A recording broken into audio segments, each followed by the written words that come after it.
Hi everybody. In this video, I'm going to be talking about presentation planning and giving you strategies for planning oral presentations.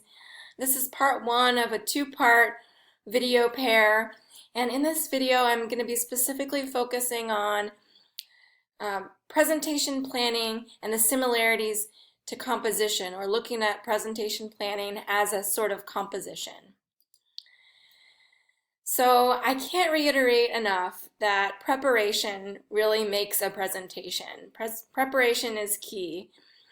This is a really sort of rudimentary graph you can see, but I like the way it explains the relationship between how much you practice your presentation and the quality of your talk.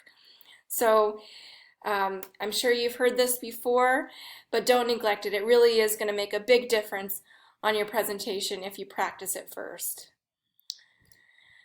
I'm going to be talking a little bit about obstacles to a good presentation, how we would like to see you define your purpose in your video presentations, specifically for your progress reports each term, but in general, this should be done in all presentations.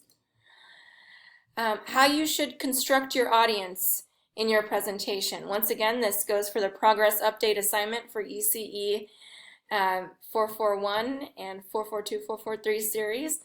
But this is also good advice for anyone who happens to be planning a presentation. We're going to be talking a little bit about supporting your arguments in presentations and including takeaway statements.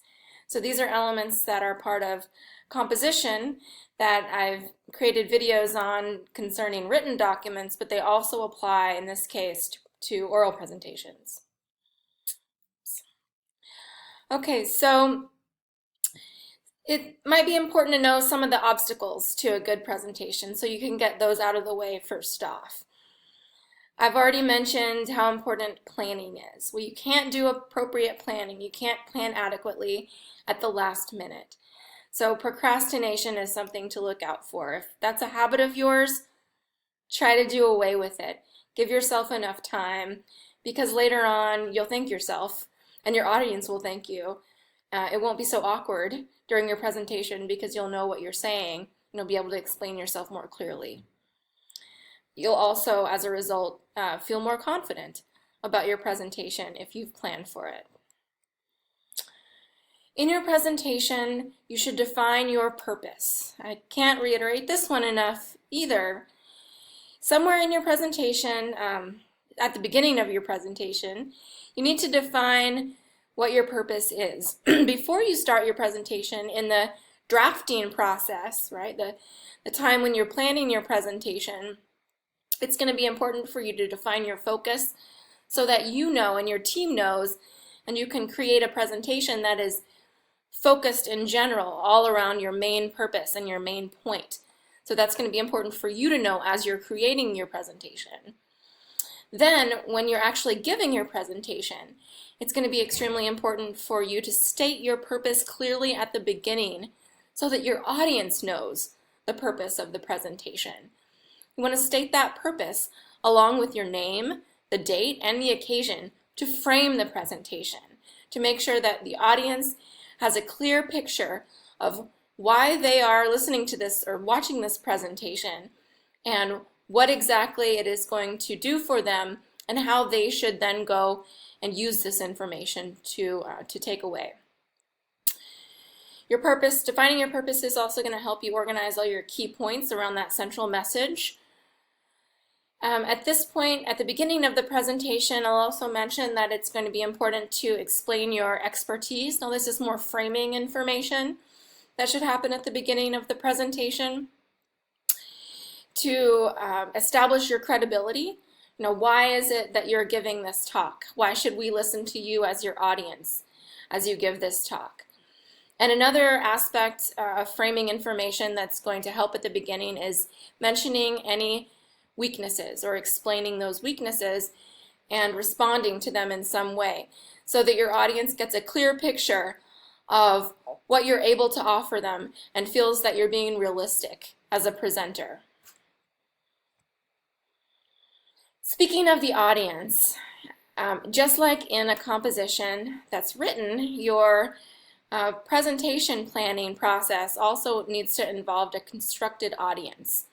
So you might do an audience analysis to figure out what your audience's level of comfort with technical terms, for example, is, or perhaps what they are expecting to get out of this presentation. That's going to be vital information.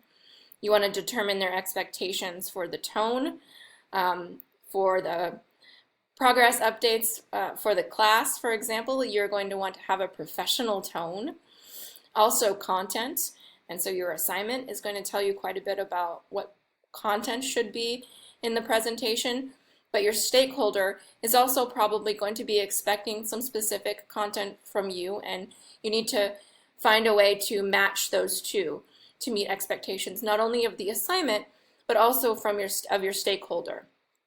And be aware of how you can take care of your audience in this regard. Taking care means being sure to meet the audience's expectations and provide the context that the audience is going to need in order to understand the information that you're presenting them with. Make sure that you include transitions, for example. Your purpose statement is part of this, and cues as to why you're presenting what you're presenting and where you're going next, like an overview, for example.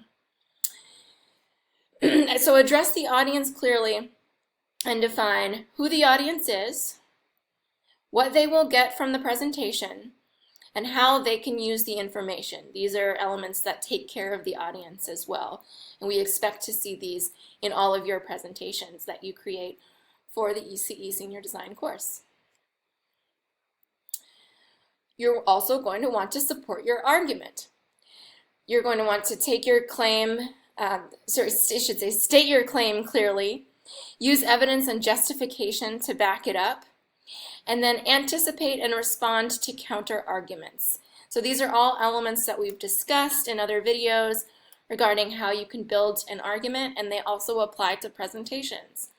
Specifically for presentations such as a progress report or progress update, you may be talking about situations that have occurred, problems, and then the solutions that you've presented to those problems, as well as evaluations. So this is one format for how your argument might be constructed.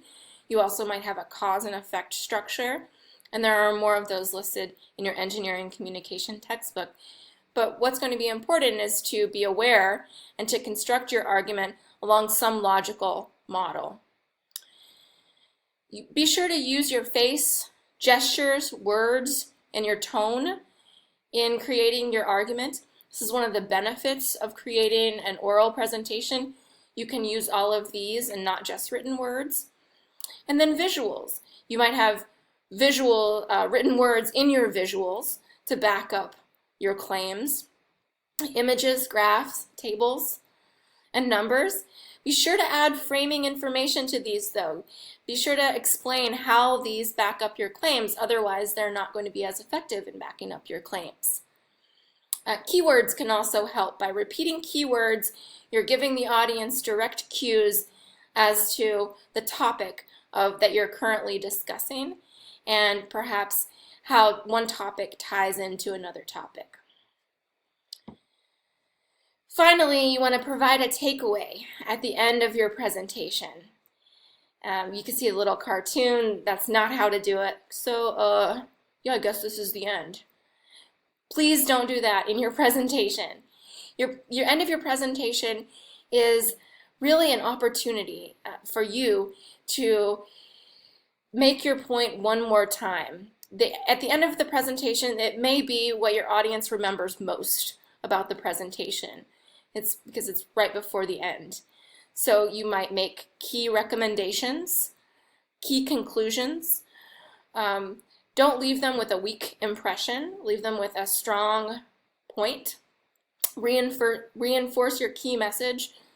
And at this time, you'll want to return to the purpose statement and restate that to make sure that you are reinforcing that overall purpose statement for the whole presentation.